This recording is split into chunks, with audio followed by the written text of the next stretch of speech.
Let me say something that usually catches people off guard. When people read Shocking Profit, they often focus on the hidden EBITDA, the waste, the workarounds, the risks no one priced.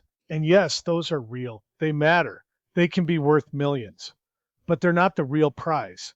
I've been inside hundreds of companies, owner led businesses, PE portfolio companies, acquisition targets. And what I've learned is this: if all you do is extract the hidden value, you get a one time win. If you change how the organization thinks and solves problems, you get a machine that keeps creating value long after you're gone. That's the real prize. Most companies don't suffer from a lack of strategy. They suffer from a lack of awareness, acceptance, and action at the operating level. Problems are visible, but they're normalized. People see the issues every day, but they've learned to work around them instead of fixing them. Firefighting becomes the culture. And here's the uncomfortable truth: good people don't fail because they're not smart enough. They fail because the system teaches them not to think.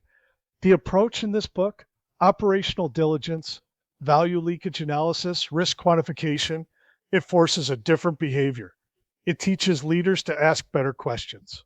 It teaches teams to slow down and actually understand flow, capacity, decision rights, and constraints.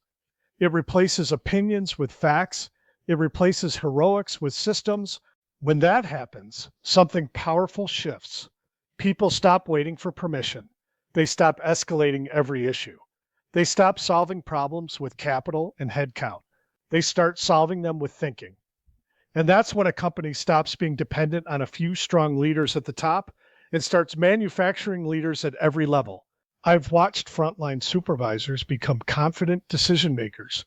I've seen middle managers stop managing noise and start managing value. I've seen CEOs finally get out of the weeds because the organization can now handle reality without distortion. Yes, EBITDA improves. Yes, risk comes down. Yes, execution gets faster. But more importantly, you build a culture where problems are assets, where truth travels faster than politics, where people grow instead of burn out. That's not just good business. That's sustainable. That's ethical. And frankly, that's joyful. So if you're reading this book or applying this approach, don't aim to just find the profit. Aim to build a company that keeps finding it on its own. That's the real prize.